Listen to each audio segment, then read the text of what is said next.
우리는 사람과 더불어 삽니다. 그래서 가장 사람을 먼저 만나면 얼굴을 보지요. 얼굴을 보면 어떤 사람은 명랑하고 해맑고 정말 미소를 지으면서 그 행복한 모습의 얼굴을 봅니다. 그런가 하면 어떤 사람은 어두운 얼굴, 우울하고 쓸쓸하고 썩은 얼굴이란 표현도 합니다. 우리는 지금 다시는 못 올 너무너무 귀한 시간들을 보내고 있습니다. 천금 같은 하루라고 말하죠.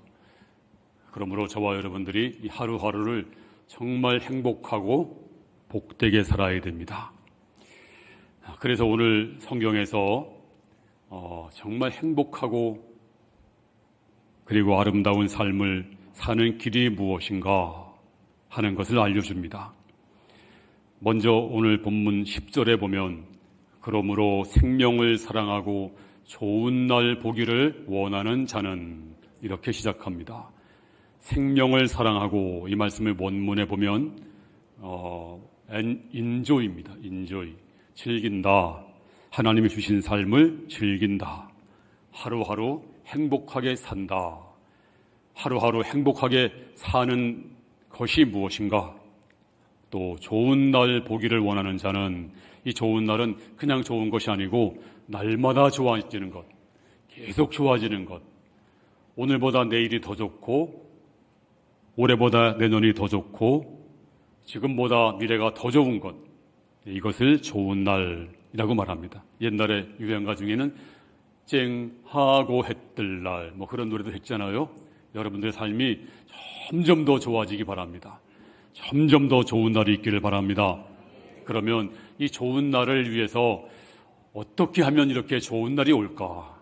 오늘 본문은 세 가지를 말씀했습니다. 첫 번째는 오늘 10절에 보니까 혀를 금하라.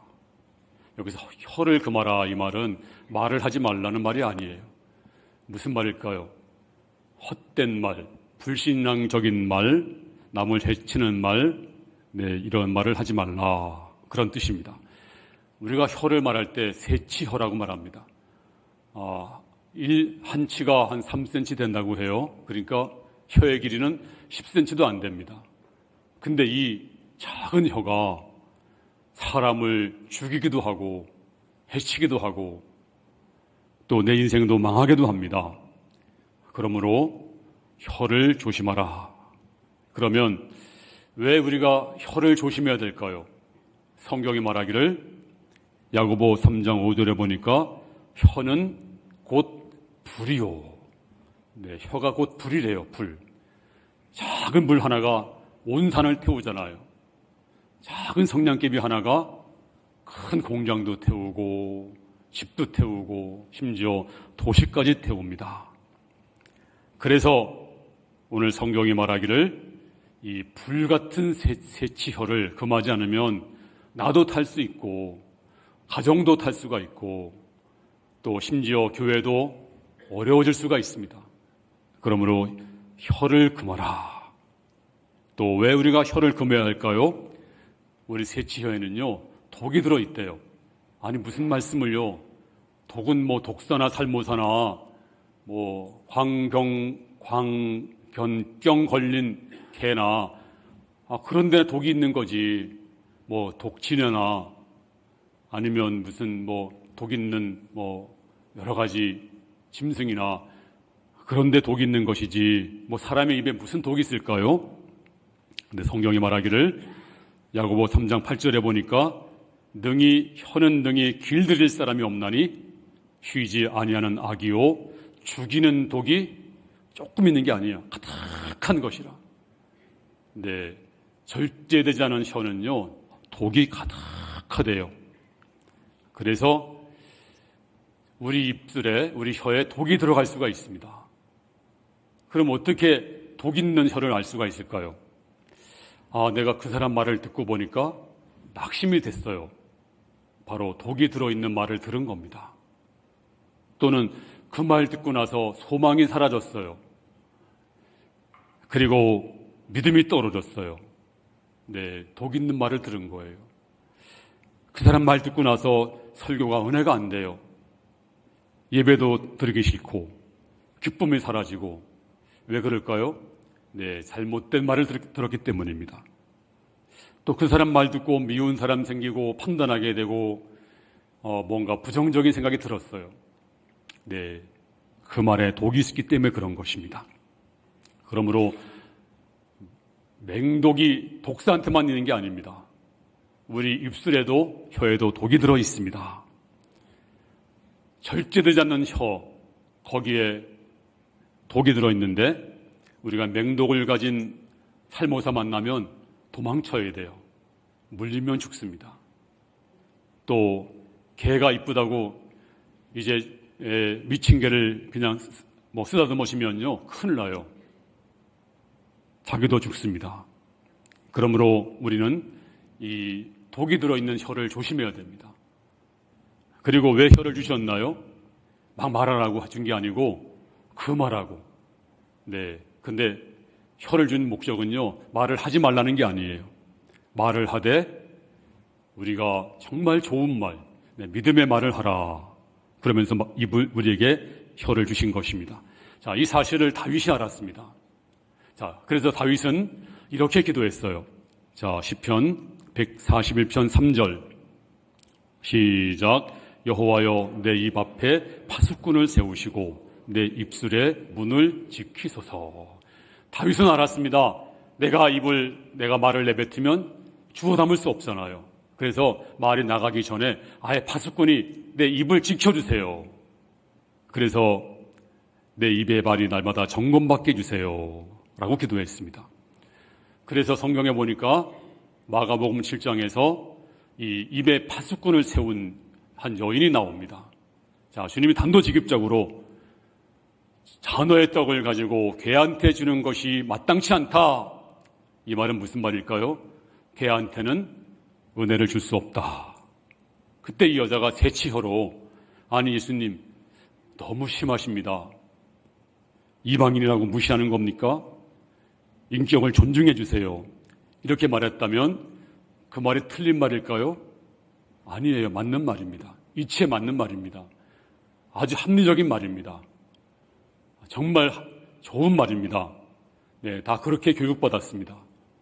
근데 이 가나안 여인은 입에 파수꾼을 세웠습니다. 그래서 맞는 말 한 것이 아닙니다. 이치에 맞는 말 한 것이 아니고 믿음으로 말했습니다. 뭐라고 말했나요? 주여, 옳습니다. 하지만 개도 주인의 상에서 떨어지는 부스러기를 먹습니다. 저에게도 그 부스러기를 주세요. 이 말을 들은 예수님은 이렇게 말씀했습니다. 자, 마가복음 7장 29절 굉장히 중요한 말씀이에요. 시작. 예수께서 이르시되 이 말을 하였으니 돌아가라. 귀신이 내 딸에게서 나갔느니라 하시매. 이 말을 하였으니 무슨 말입니까? 맞는 말이 아닙니다. 합리적인 말도 아닙니다. 이치에 맞는 말도 아닙니다. 똑똑한 말도 아닙니다. 무슨 말입니까? 믿음의 말을 하였으니, 믿음으로 말하였으니 돌아가라. 내 딸이 나았느니라. 그렇습니다. 혀를 금하라. 무슨 말일까요? 우리 입으로 믿음으로 말하라. 그래서 딸을 살렸습니다. 귀신이 나갔습니다. 귀신이 더 이상 안 되겠다. 승산이 없다. 저 여자가 믿음으로 말하니까 우리가 있을 수 없다. 귀신이 도망친 줄로 믿습니다. 그러므로 새치어로 믿음으로 말하면 여러분의 문제가 다 풀려질 줄로 믿습니다. 여러분이 믿음으로 말하면 귀신이 물러갈 줄로 믿습니다.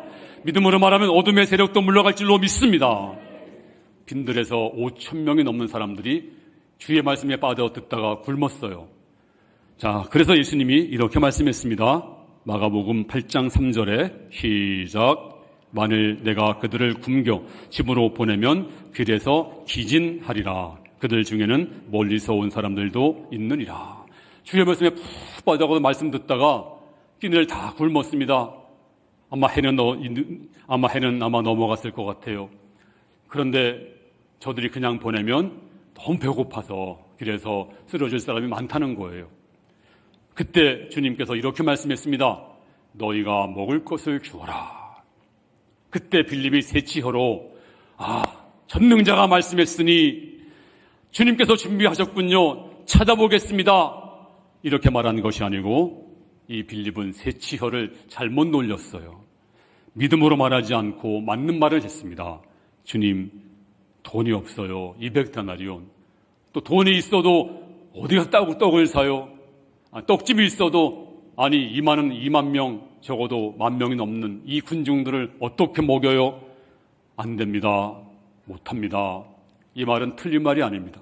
정말 합리적인 말이고 이치에 맞는 말이고 정확한 말이고 이 말 했다고 누가 뭐라고 하지 않아요. 근데 믿음으로 말한 것이 아닙니다. 안드레는 그 새치혀를 가지고 주께서 말씀했으니 비록 광야지만 사람이 너무나 많지만 떡집은 없지만 그래도 주님이 말씀했으니 찾아보자. 그리고 찾아봤더니 여기 한 아이가 있어 보리떡 5개와 물고기 2마리를 가졌나이다. 입술로 시인했습니다. 기적은 나타난 줄로 믿습니다. 그러므로 우리가 말할 때 내 혀를 금하라, 이 말은 무슨 말일까요? 믿음으로 말하라. 항상 믿음으로 기도하고 말하고 믿음으로 말하면 하나님이 역사하십니다. 잠언 6장 2절 말씀 시작. 내 입의 말로 내가 얽혔으며 내 입의 말로 인하여 잡히게 되었느니라. 말은요 그냥 없어지는 것이 아닙니다. 말은 나를 얽어매는 것입니다. 누에가 누런 실을 뿜어내면 누런 집에서 살고 하얀 실 뿜어내면 하얀 집에서 사는 것처럼 여러분의 말로 여러분이 인생이 결정되는 것입니다. 심지어 우리 구원도 말이에요. 자, 로마서 10장 10절 시작. 사람이 마음으로 믿어 의에 이르고 입으로 시인하여 구원에 이르느니라. 나는 마음만 믿어 입을 꽉 다물고 있으면 구원받은 사람이 아닐 거예요. 정말 마음으로 믿으면 입으로 시인하게 돼 있어. 예수님은 나의 구세주가 되십니다. 난 하나님은 내 아버지가 되십니다. 자연스럽게 고백이 돼요. 그래서 입으로 시인하여 구원에 이르느니라. 그러므로 우리 모든 성도들이 맞는 말하지 마시고 믿음으로 말하시기를 바랍니다. 하나님의 기적은 나타날 줄로 믿습니다. 두 번째로 우리가 좋은 날 보기 원하면 악한 말을 그치라. 혀를 금하여 악한 말을 그치며 그 입술로 거짓을 말하지 말고. 이 악한 말이 어떻게 나오는지 아세요?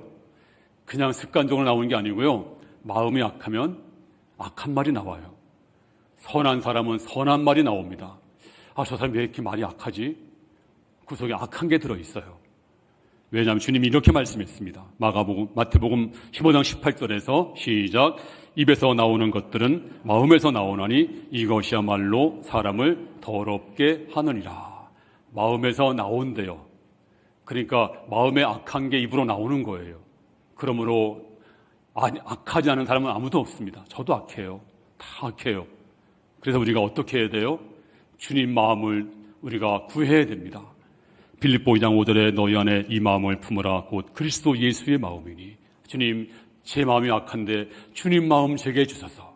찬송가도 주님 마음 내게 주소서 찬양 있잖아요. 주님, 내 마음은 악하오니 주의 마음을 나에게 주옵소서. 내게 선한 것이 없나이다 고백하시고 주의 마음을 닮아가는, 그러면 여러분이 악한 말이 아니라 선한 말이 나올 줄로 믿습니다. 자, 오늘 또 본문 9절 말씀이 있어요. 이제 9절 읽어보겠습니다. 시작. 악을 악으로 욕을 욕으로 갚지 말고 도리어 복을 빌라. 이를 위하여 너희가 부르심을 받았으니 이는 복을 이어받게 하려 하심이라. 자, 우리를 부르신 목적이 있습니다. 이를 위하여 너희가 부르심을 받았으니, 우리 모두 부름 받았잖아요. 근데 왜 부름 받았어요? 왜 구원 받았어요? 악을 악으로 갚지 말아라. 욕을 욕으로 갚지 말라. 우린 욕하면 욕으로 갚고 싶잖아요. 근데 그러지 마라. 도리어 욕하는 사람에게 복을 빌라. 제 사촌 형이 한 분 있었는데요. 이분이 얼마나 착한지, 못된 사람이 하나 있었어요, 동네에. 걔가 한 대 치면 뭐라고 한지 아세요? 야, 너 손이 얼마나 아프니? 손이 아프겠다. 때리고 싶으면 더 때려줘. 그랬다니까요. 그런 형이 하나 있었어요. 근데 마음이 너무너무 착했어요. 근데 그 아들, 딸도 착하더라고요. 그래서 제가 참 별사람 다 있다. 그런 생각도 해봤는데, 욕을 받으면 욕으로 갚지 말고 도리어 복을 빌라. 주님이 말씀한 것입니다. 너희가 이를 위하여 부르심을 받았으니 왜 불렀는지 아니? 악을 악으로 갚지 말라고, 욕을 욕으로 갚지 말라고 내가 너희를 불렀다. 그러면 너희가 좋은 날 보게 된다. 행복한 날 보게 된다. 너희 앞길이 평탄할 것이다. 그러므로 여러분 절대 악담하지 마시고 좋은 말 하시기를 주의 이름으로 축원합니다. 우리 믿는 사람은 악한 말 하면 행복하지 않아요. 예를 들어서 오늘 여러분이 딴 사람 예를 들면 시험 드니까 제 예를 들겠어요. 나가면서 목사님 설교가 뭐야 저게, 아니 목사님 맨날 저 소리 하고 악담을 했어요. 그러면 여러분들이 집에 가서 잠이 잘 온다, 아무렇지 않다, 그런 분들은 죄송하지만 아마도 버림받은 사람일지 모릅니다. 근데 구원받은 성도는요, 밤에 잠을 못 자요. 그리고 괴로워요. 그리고 회개하게 돼요. 악한 말을 하면 우리는 성령이 계시니까 우리 마음이 악한 말을 할 때 성령이 그냥 두시나요? 근심하시고 걱정하셔야 너 그런 말 했지, 회개해야 돼. 그리고 이제 믿음으로 살아야 돼. 그러면 마음이 막 아픈 거예요. 이게 성도입니다. 오늘 여러분 이제 절대 악한 말 하지 마시고 선한 말을 하시고, 그래서 나아갈 때 여러분 앞길이 형통해지고 좋은 날이 있을 줄로 믿습니다. 자, 마태복음 7장 1절 시작. 비판을 받지 아니하려거든 비판하지 말라. 너희가 비판하는 그 비판으로 너희가 비판을 받을 것이요. 주께서 말씀했습니다. 예수님이 절대로 비판하지 말라. 왜? 성도는 비판을 안 해요. 이 비판은요, 사탄의 성품이고 마귀의 정체가 바로 비판입니다. 제가 지난 수요일날 이런 강의했어요. 요한복음 13장에 보니까 바다에서 짐승 하나가 쑥 올라왔어요. 그 짐승 모습 보니까요, 머리가 7개, 뿔이 10개, 그리고 발은 곰발, 그리고 몸은 표범, 그리고 얼굴은 사자. 자, 이런 모습이 가진 그 짐승이 올라왔는데 이런 모습이에요. 어때요? 섬찟하죠? 또 하나 보세요. 이런 짐승이 하나가 올라온 거예요. 바다에서. 근데 이 짐승이 누구냐 하면 사탄의 부하입니다. 그래가지고 성도들을 죽이고 막 성도들을 막 그냥 괴롭히고 42달 동안 그렇게 괴롭히는데요. 이 짐승의 정체가 나옵니다. 이 짐승의 성품이 어떤 성품인가? 자, 우리 뭐 성품이 있죠? 우리 모두 다. 근데 이 귀신의 성품이 요한계시록 13장 5절에 시작. 짐승이 입을 벌려 하나님을 향하여 비방하되 그 이름과 그 장막 곧 하늘에 사는 자들을 비방하더라. 비방했어요. 입만 벌리면 비방하는 겁니다. 사탄은. 그게 본성이에요. 그냥 자연스럽게 나오는 거예요. 비방하는 게. 하나님을 비방하고 또 교회를 비방하고 성도를 비방하고, 짐승은 그냥 의뢰 비방이 나오는 거예요. 그러니까 비방은 사탄의 성품이에요. 성도는 비방하지 않습니다. 비방하면 마음이 아파요. 또 비방의 뜻이 뭐냐면 끌어내린다는 뜻입니다. 그래서 이 사탄은 하나님의 영광을 끌어내리고 또 교회도 막 끌어내리고 성도들도 끌어내리고 주회종도 끌어내리고, 근데 하나님의 사람들은 끌어올리잖아요. 교회도 끌어올리고 성도도 끌어올리고 실패한 사람, 낙심한 사람, 포기한 사람을 끌어올리고, 이게 교회가 하는 일인데, 근데 이 마귀는 자꾸 끌어내려. 요즘에 방송에서 교회를 끌어내리는 방송이 많더라고요. 뭐 목사를 끌어내리고. 근데 물론 잘못을 했죠. 근데 보니까 아주 의도가 나쁜 의도를 가지고 방송하는 방송들이 꽤 많아요. 그래서 제가 화가 날 때가 많이 있습니다. 근데 많은 성도들이 그래요. 아이고 목사님, 저 맞아요. 교회가 문제예요. 우리가 세상 말 들어야 돼요. 물론 우리가 하나님 말씀을 들어야 됩니다. 하나님 말씀 듣고 회개해야 됩니다. 근데 세상 말은 하나님 말씀이 아니에요. 세상은 사탄에게 속한 것입니다. 우리는 사탄의 말을 들을 필요가 없어요. 항상 교회는 언제나 세상에게 핍박을 받았습니다. 이제 우리는 교회를 끌어내리려고 공곡하면 당연한 거야. 그러면 안 됩니다. 의문이 생겨야 됩니다. 세상이 성도를 막 끌어내리고 주의 종을 끌어내리고 그럴 때 우리가 맞아 우리가 잘못한 거야. 물론 잘못한 것도 있어요. 근데 나쁜 의도 가지고 끌어내리려고 하는 거 용납하면 안 돼요. 또 누가 장로님을 막 끌어내립니다. 듣지 말아야 됩니다. 들음이 즐기면 낙입니다. 또 성도를 막 끌어내립니다. 주의종을 막 끌어내립니다. 우리가 그 입을 막아야 됩니다. 들어주면 심승편입니다. 그러므로 우리는 이제 세워주고 격려해주고 끌어올려야지 자꾸 비방하는 거 하나님이 기뻐하지 않습니다. 어떤 일이 있어도 회방하지 마시고 믿음으로 나갈 때 여러분들의 앞길이 좋은 날이 있을 줄로 믿습니다. 혀를 금하고 악한 말을 그치라. 비방하지 말라. 젊은 날에 링컨이 비방을 많이 했대요. 칼럼으로 이제 신문에 냈어요. 어떤 제임스 실저라고 하는 정치인을 비판했어요. 그랬더니 실저가 화가 나가지고 결투를 신청했대요. 야, 너 총을 가지고 싸울래? 칼 가지고 싸울래? 그때는 이제 그런 게 그런 시절이니까. 그래가지고 너무 놀래가지고 총은 자신이 없고 팔은 기니까 칼 가지고 싸우자고. 그래가지고 소문이 나가지고 그 미시시강 강변에 사람들이 구름대같이 모였대요. 야, 그 실저하고 링컨이 결투를 벌이는데. 그래서 이제 둘이 만났습니다. 칼을 다 주었어요. 근데 링컨이 어떻게 한지 아세요? 겁이 나가지고 무릎을 꿇었대요. 무릎 꿇고서 잘못을 살려달라고 빌었다는 거예요. 그 다음에 한 번도 누구를 비평한 적이 없었대요. 그래서 나중에 대통령까지 되었습니다. 그렇습니다. 우리가 악한 말 하면 안 됩니다. 문화세가 악하니까 코가 끼어서 저 아수르로 끌려갔잖아요. 이세벨이 악하니까 세상에 이렇게 악한 여자가 어디 있습니까? 저는 여자들이 악하지 않은 줄 알았어요. 이세벨 보세요. 너무너무 악해서 하나님이 그를 죽게 하고 시신을 개들이 뜯어먹었다니까요. 그러므로 절대 악하지 마시고 선한 말, 좋은 말 할 때 하나님 여러분에게 좋은 날, 행복한 날을 주실 줄로 믿습니다. 여기서 끝나면 안 됩니다. 이제 긍정적으로, 적극적으로 이제 오늘 본문 마지막에 보면 이렇게 말씀해 주고 있어요.